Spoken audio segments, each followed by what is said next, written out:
Stand by studio. Silent please. Mau ngapain? Siaran, Mbak. Beda kamar.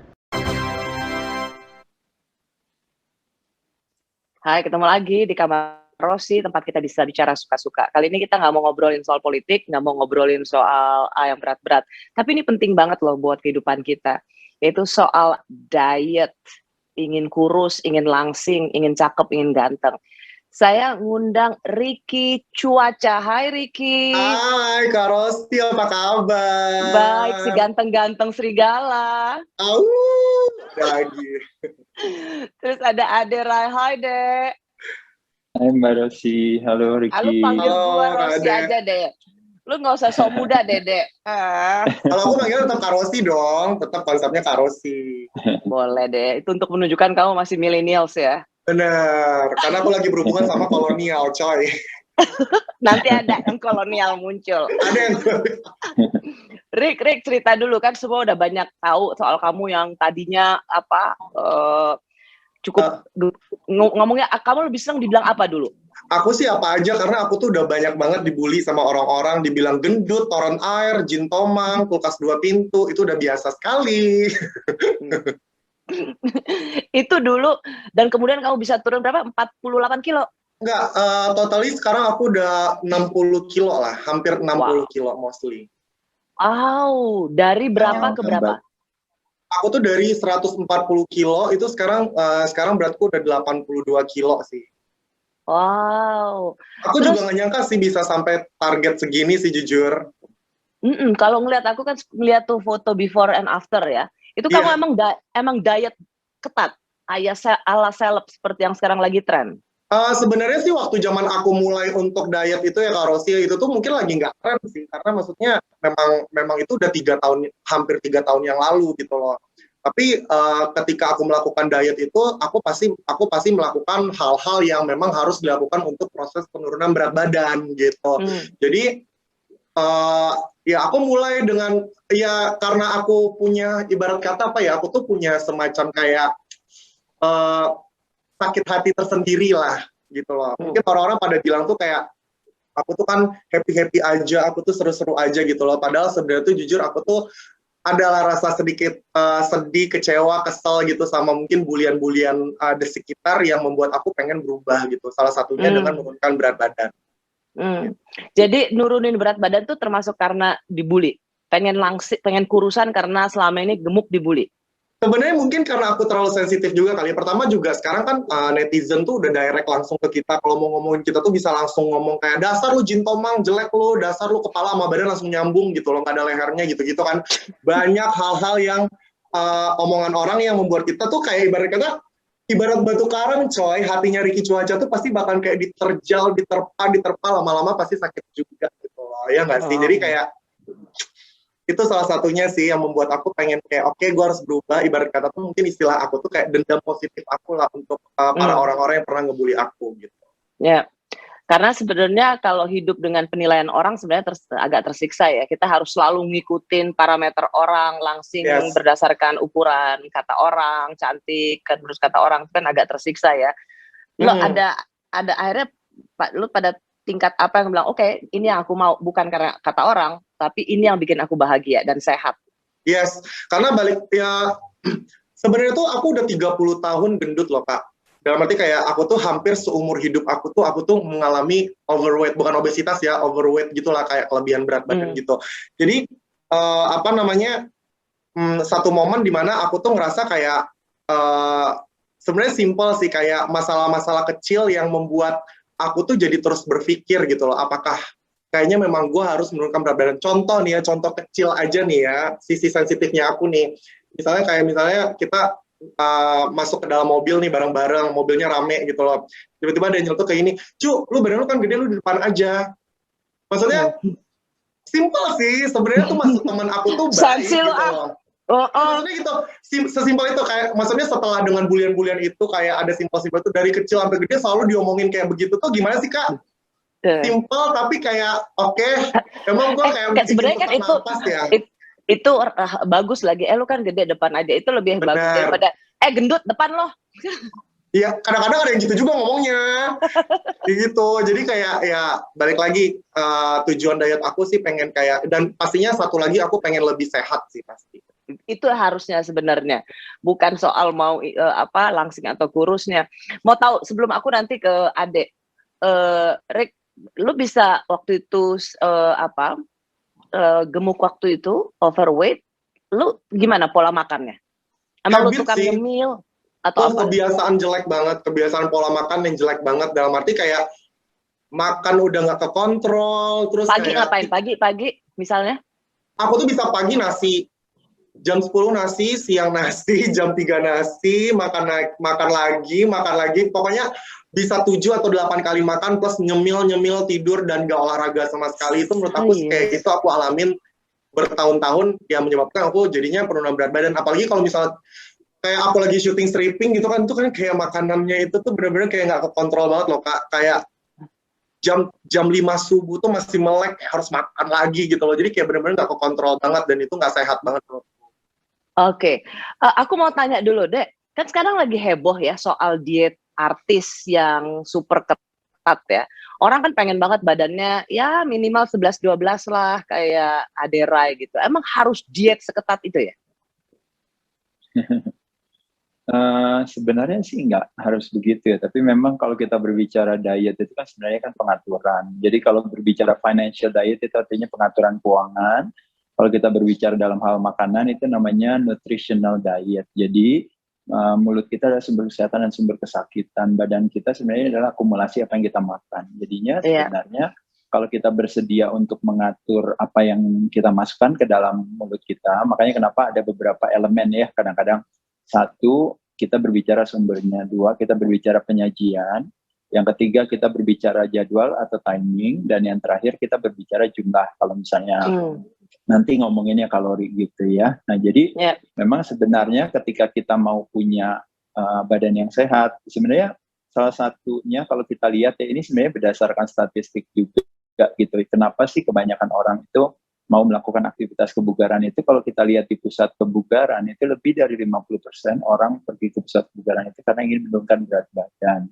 Dan terutama memang kalau dibandingkan pria sama wanita. Sama berotot kali, Dek. Kalau berotot sih mungkin sebagian lah ada. Tapi soalnya seneng banget kan, abis itu rata-rata kan langsung wah pamerin six pack, terus pakai bajunya yang model kayak Aiman gitu loh, 1-2 size lebih kecil, jadi lengannya lebih gede. Sama satu lagi Karosi tuker-tukeran WhatsApp, biasanya gitu sih, biasanya gitu. Kamu pengalaman pribadi. Kenapa? Ya kan biasanya, aku belum tentu melakukan itu. Iya. Jadi memang kalau secara saya cuma bicara secara statistik aja sih. Sebenarnya memang yang punya kesadaran untuk punya pola hidup yang lebih sehat itu adalah kebanyakan memang wanita. Dan yang kedua, keinginan wanita lebih kepada karena kesadarannya ingin punya penampilan yang lebih baik. Jadi pertimbangan visual itu seolah-olah menjadi lebih penting gitu. Makanya kenapa? Untuk perempuan. Betul. Untuk perempuan, iya. Untuk perempuan. Mungkin laki-laki zaman sekarang juga mungkin kali ya. Diet aku juga ekstrim. sih, jujur. Rick, kamu tuh termasuk bisa dibilang diet ekstrim nggak? Aku nggak ngerti ya dibilang diet ekstrim apa enggak. Mungkin dari Kak Ade sendiri, mungkin kalau misalnya menilai aku nih, aku tuh awal aku sebagai pemula si pelaku diet, aku tuh makan malah 5 kali sehari. Jadi kayak makannya tuh dikontrol, tapi kayak makannya tuh tetap 5 kali. Aku tetap makan banyak, aku tetap makan aja gitu loh. Jadi nggak yang ekstrim mesin menurut aku. Cuma pemilihan makanannya ya Rick ya, yang pemilihan makanannya diatur. Berarti dalam hal ini Ricky pay attention terhadap satu sumbernya beda, yang kedua mungkin penyajiannya ya, kalau nggak salah ya Rick ya. Karena aku mungkin karbohidrat mungkin aku lebih mengurangi banget sih, karena kan awalnya itu kan aku yang maksudnya nggak makan nasi ya? Nasi aku tetap makan sih waktu itu, karena balik lagi habit aku tuh kan udah parah banget selama 30 tahun, maksudnya udah seumur hidup aku habit aku makan itu kan salah banget. Jadi aku nggak mungkin langsung switch dengan habit yang benar-benar polanya sehat banget. Jadi untuk awal-awal aku tetap tetap makan nasi, tapi mungkin aku dibabat setengah. Bertahap, ya. Nanti beberapa termin berikutnya aku ganti lagi, lebih makan yang benar-benar polanya yang benar-benar normal gitu. Jadi kayak gitu sih, aku lebih bertahap sih. Tapi olahraga juga ya. Aku lihat Instagramnya Ricky tuh olahraga loh, plank gitu kan. Bukan lagi saya, malu ada Kak Ade, nggak jadi deh. Tadi mau pamer dikit gitu, tapi nggak jadi gitu loh. Malu minder ya? Iya. Minder langsung kendor otot gue. Jadi tapi buat Ricky, seorang Adera, sorry deh, untuk seorang Adera itu masih diet juga nggak? Oh iya, diet sih selalu ya, ngatur pola makan pasti ya. Kan itu kan bukan pada dasarnya diet itu kan bukan program, lebih kepada kayak kita punya pemahaman aja. Makanya kenapa saya selalu katakan pemahaman itu adalah fondasi daripada sebuah kepatuhan. Karena kita paham, makanya dalam prosesnya akhirnya kita menjalankan dengan senang hati. Nah, makanya kenapa ada istilah sehat itu bersahabat dengan pertemanan, bukan perlawanan hati. Nah, karena tubuh kita tuh terlalu cerdas untuk dibohongi. Makanya kenapa kalau yang saya yakin satu hal, mungkin kalau lihat dari Ricky ya, pertama-tama saya selamat ya buat Ricky ya. Jadi apa yang Ricky lakukan tuh saya rasa udah tepat ya. Jadi Ricky melakukannya itu benar-benar murni karena keinginan sendiri gitu ya. Dan Ricky melakukannya juga bukan dengan tadi ya ekstrim dalam arti berkorban, tapi secara bertahap kalau saya lihat. Nah, salah satu memang kalau kita berbicara makronutrisi ada karbohidrat, protein, lemak.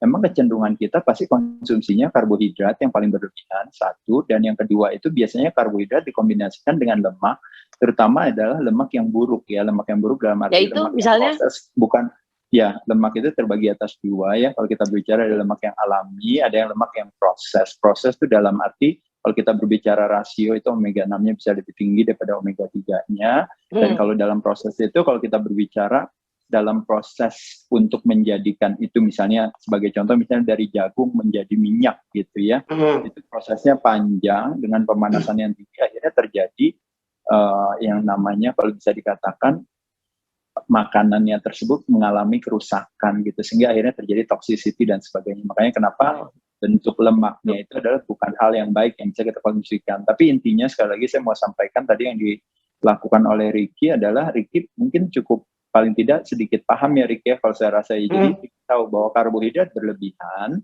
tantangan dari karbohidrat sebenarnya bukan salah karbo, tapi ketika karbo nggak dimanfaatkan oleh badan kita akan disimpan di dalam sel lemak gitu.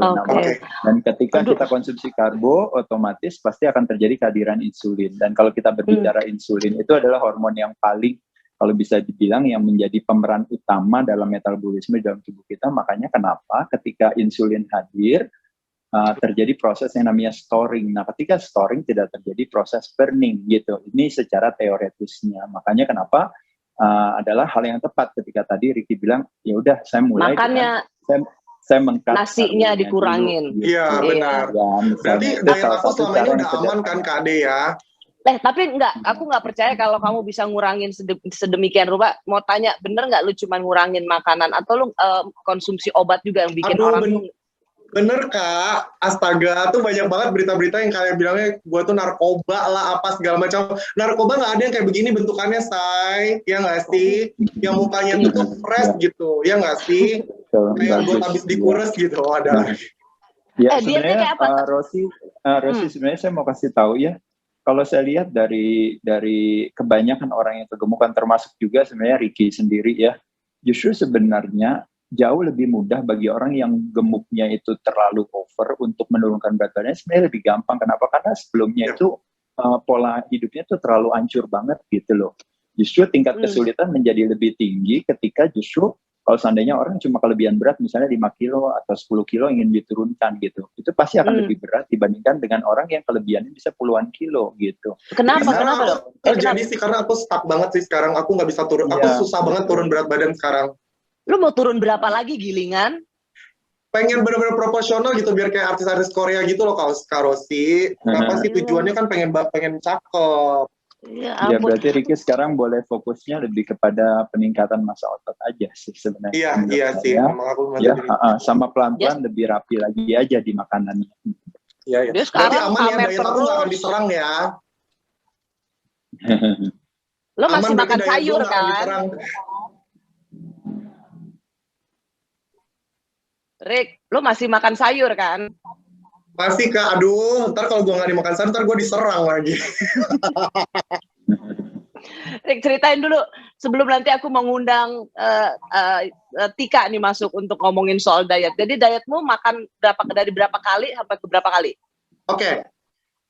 Aduh, aku tuh susah ngomongnya, tapi maksud aku tuh namanya diet, treatment aku pasti aku akan ubah-ubah gitu loh. Diet aku yang sekarang pasti akan berbeda dengan diet-diet aku yang awal gitu loh. Jadi tuh kalau misalnya ditanya nih diet aku, pertama-tama ya pastinya aku tetap makan 5 kali sehari, tapi mungkin tetap karena aku basicnya makan tuh bisa 7-8 kali gitu loh biasanya. Nah, tapi sekarang aku kurangin dengan porsi makan yang benar-benar sesuai.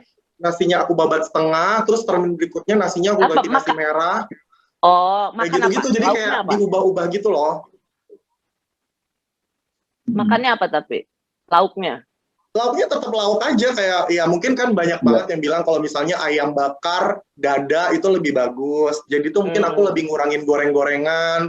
Terus sekarang kan udah ada sekarang zaman udah canggih, udah ada air fryer kan. Jadi kayak air fryer aja gitu loh. Jadi kayak kurang-kurangin minyak kalau mau goreng-gorengan kayak gitu-gitu aja. Wow, padahal gue suka banget sekarang, goreng-gorengan. Tapi sekarang maksudnya agak stuck turunnya ya, Rick ya? Iya Kak, itu gimana ya caranya ya Kak, tetap curhat? Nah, Oke, jadi saya rasa udah saatnya untuk Ricky sekarang, kalau menurut saya ya, kayak tadi kan berarti kan makannya tadinya dari yang banyak sekali dikurangi menjadi lebih sedikit gitu ya. Yes. Nah sekarang kalau menurut saya justru tantangannya adalah lebih kepada bagaimana, karena kalau buat berbicara kehadiran insulin itu akhirnya berpengaruh terhadap proses storing itu tadi, terutama akhirnya disimpan di dalam sel lemak, itu bisa dilakukan dengan berbagai cara. Satu adalah dengan cara memang mengurangi jumlah atau kuantitas makanan itu sendiri. Tapi itu nanti tantangannya adalah banyak aturannya. Yang kedua tentunya adalah dengan mengurangi yang namanya, jadi kalau karbohidratnya Ricky kurangi, berarti otomatis untuk badan tetap punya gizi atau nutrisi yang baik, makanya kenapa kadar lemaknya yang mesti ditingkatkan, makanya kenapa yang disebutnya namanya low carbs, high fat gitu ya, karena kenapa kita harus tetap konsumsi protein. Apa deh? Low carbs, high fat.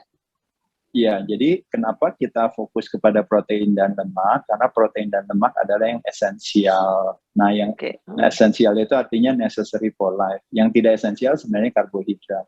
Nah, jadi sebenarnya kalau Ricky tadi misalnya mau turunin, mau punya strategi yang baru lagi, kalau saya bilang cara yang ketiga juga salah satunya adalah tentunya berpuasa gitu. Nah, puasa, Rick. Iya, tentu puasanya. Puasa lagi. Ya sebenarnya puasanya bukan dalam puasa dari kelakuan lo yang selama ini negatif. Iya, enak aja nggak pernah ya. Aku anak Tuhan loh. Oh ya, amin. Jadi maksudnya puasa itu dalam arti bahwa sesungguhnya kita juga sudah melakukan yang namanya intermittent fasting. Itu artinya kayak Ricky misalnya sekarang makan, habis itu ntar istirahat 3 jam, ntar habis itu kan baru makan lagi, ntar istirahat lagi, ntar baru makan lagi kan gitu kan. Iya. Itu sebenarnya juga sama sudah aja dong. Istirahat makan ya nggak kemana-mana dong, jadi lemak lagi dong. Nggak, betul. Maksudnya saya mau sampaikan adalah bahwa sebenarnya konsepnya sudah benar seperti itu. Cuma sekarang tinggal bagaimana caranya kita mencoba untuk jendelanya itu kita lebih perpanjang sedikit aja gitu. Ya, oke. Aku juga mau ngundang Tika Panggabean. Tika Panggabean terakhir kita ketemu ya waktu itu ada acara Rossi di sini dan gue kaget banget. Tika langsing tapi dia seger. Itu yang gue rasa dia maksudnya. Hai Tika. Hai Rossi, hai Ade, hai Ricky. Hai. Hai Tika. Nah, bagi pengalaman dong bisa diet kayak sehingga lo kurus ya, lo kurusan langsingan gitu, tapi tetap seger loh. Terima kasih. Ya sebenarnya tadi kan aku menyimak ya apa yang dikatakan oleh Ricky ya, kenapa gitu.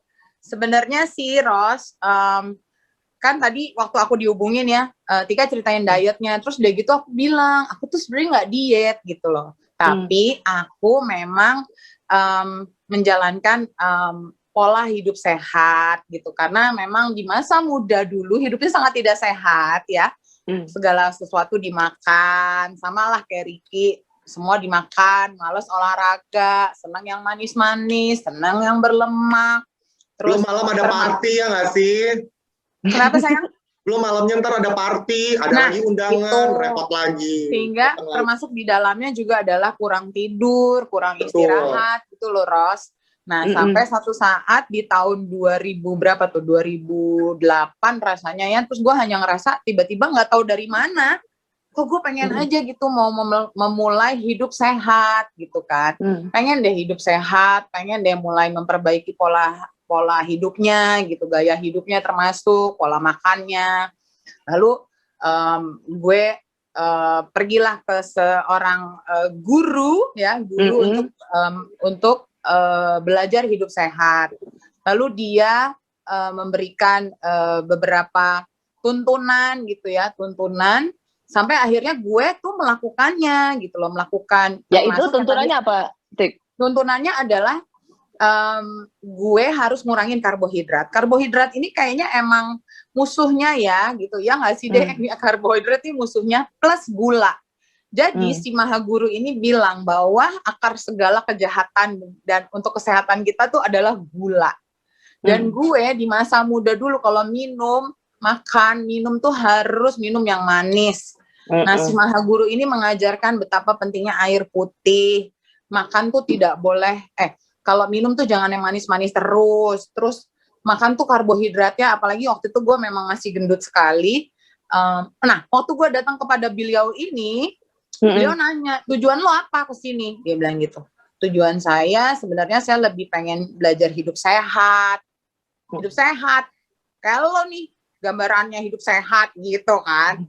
Tapi terus gue ketawa-ketawa aja gitu kan. Dan tapi memang niatannya tuh udah ada, Ros. Jadi emang gue ingin sekali belajar hidup sehat. Nah, abis itu tapi sorry Tik, hebat banget ya. Jadi lu bukan gue pengen kurus, bukan gitu ya. Tapi gue pengen. Bener. Jadi itu sebenarnya ada wake up call-nya. Beberapa kayak setahun 2 tahun sebelumnya ada seorang teman gue yang tiba-tiba kayaknya di tahun itu deh, itu 2008 ya. Itu di tahun itu temen gue tiba-tiba suaminya serangan jantung di sebuah mall dan tidak tertolong. Padahal dia usianya masih di bawah gue, gitu loh. Itu merupakan wake up call banget sih buat gue dan teman-teman. Terus gue langsung mikir gini, gimana ya? Dia usianya aja lebih muda dari gue ya, tapi karena dia punya serangan jantung lalu dia pergi gitu loh. Tapi emang dia ini overweight? Enggak, dia nggak overweight. Nah itu dia nggak overweight. Nah gue nggak tahu ada persoalan, mungkin dia juga nggak tahu kalau selama ini jantungnya bermasalah, atau kebetulan dia orang panggung. Bisa jadi karena pola tidurnya tidak benar, kurang istirahat, terus makannya sembarangan, bisa aja kan. Tapi secara look sih dia nggak gendut. Nah akhirnya itu tuh jadi kayak wake up call buat gue, dan akhirnya gue hanya mikir gue ingin belajar hidup sehat nih, gimana gitu loh. Tapi dengan si Maha Guru ini, dia bilang kalau mau hidup sehat tuh memang berat badan lu juga harus turun, dia bilang gitu. Iya dok, ya ketahuan deh dok ternyata. Aku tuh pengen hidup sehat gitu loh. Akhirnya dia ajarin tuh gue harus ngurangin karbohidrat, terus harus lebih banyak makan sayur-sayuran, termasuk juga olahraga. Tapi gue senengnya sama si Maha Guru yang dokter ini, dia bilang gini, olahraga usahakan 30 menit. Kalau nggak suka olahraga nggak? Saya olahraganya berenang dok. Ya udah berenang. Dan itu gue turutin. Akhirnya semua yang dokter bilang itu gue turutin, dan gue tuh olahraga udah kayak atlet ya. Jam 6 pagi gue udah di kolam berenang, Ros, gitu loh. Serius? Karena gue emang olahraganya tuh dari dulu kalau nggak jalan kaki ya berenang, terutama berenang. Dari kecil tuh gue seneng banget berenang. Jadi dan gue berarti pasti lu badannya kenceng ya? Enggak kan juga ada orang sekarang.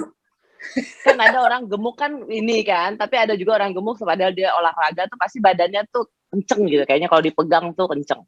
Iya harusnya ya, tapi mungkin ini faktor usia ya, udah mulai kendor-kendor juga. Nah anyway, akhirnya dengan semua pola makan yang diajarkan, gue terapkan, terus dicampur juga dengan olahraga. Jadi, nah banyak orang yang bertanya, lu nggak makan nasi lagi, lu nggak makan ini? Ya, gue berusaha mengurangi dan hampir ada masanya gue nggak makan nasi gitu. Makanya karena dokter bilang yang karbohidrat juga bisa diambil dari sayur-sayuran, dia bilang gitu, buah-buahan, yang gitu-gitu. Ya udah, akhirnya memang, nah hidup sehat. Jadi tapi lu masih makan nasi nggak? Masih. Sekarang makan. Tapi gue lebih makan ke nasi. Waktu itu sama dokternya nggak boleh, gue dimarah-marahin terus kalau misalnya, dok boleh makan nasi hitam nggak? Dok boleh makan nasi merah nggak? Nggak boleh. Roti gandum nggak boleh dok? Nggak boleh, gitu kan? Ya udah, mungkin maksudnya di awal-awal ini gue mesti disiplin gitu. Itu mungkin dokter apa ibu kos? Galak amat. Serem amat. Dia memang dokter yang galak sekali sih menurut gue, tapi entah kenapa kalau gue seneng karena gue harus digituin Ros gitu loh. Dan memang akhirnya karena disiplin yang ketat itu berat badan gue turun, walaupun gue tuh nggak pernah nimbang gitu. Jadi karena tujuan gue cuma satu, gue bolak-balik ngomong dok, saya tuh pengen sehat. Kan nanti berat badan turun tuh bonus dok. Iya, tapi kan lu masa nggak mau bonusnya gitu. Rasanya dokternya ngomong gitu. Ya udah akhirnya gue jalani. Gue tuh kayak akhirnya ke dokter itu cuma beberapa kali, bukan karena gue takut, enggak, tapi karena waktunya nggak matching. Tapi apa yang diajarkan oleh si maha guru dokter ini tetap aku terapin sampai sekarang, Ros. Aku tuh nggak suka sayur, tapi sejak bertemu dengan dokter ini, gue rasanya jadi seneng sayur, cinta sayur rasanya. Kalau makan nggak ada sayur tuh kayak, aduh kayaknya ada yang kurang nih, nggak ada serat nih, yang gitu. Oh, wow. Jadi nggak benar juga ya, justru makan sayur tuh penghambat penurunan berat badan ya. Buktinya lu makan sayur malah turun berat badan. Nah, mungkin juga dibarengin dengan berolahraga itu ya gitu. Nah, tapi kan dalam perkembangan itu kan tahun 2009 ya. Kan ini udah berlangsung berapa tuh? Udah mau 10 ya. Berapa tahun sih kok gue nggak bisa berhitung ya gue? 11 tahun. Dari 2008. 2009 lah. 2009 11 tahun. 11 tahun. Nah, itu kan ups and down. So akhirnya gue juga ada saatnya gue nggak sedisiplin itu lagi, tapi gue tetap pegang apa yang dibilang sama dokter itu selalu nempel di otak gue. Nah tadi bicara soal yang tadi Adek bilang, nah kalau sekarang ini udah dari tahun kayak 2014an gue intermittent fasting gitu. Banyak banget ya jenis-jenis diet ya. Ada apa tuh namanya intermittent fasting, ada apa dulu yang apa diet mayo, diet keto, OCD, banyak banget tuh, banyak banget. Nah ininya. itu tuh diet-diet yang lain tuh kayaknya gue di otak gue ya gue kurang bisa menerima. Akhirnya intermittent fasting kenapa gue pilih, karena ada masanya gue nggak berhenti makan, Ros. Gue tuh ngunyah terus. Akhirnya gue mikir gini, kasian ya mulut gue, rahang gue, kasian organ tubuh gue.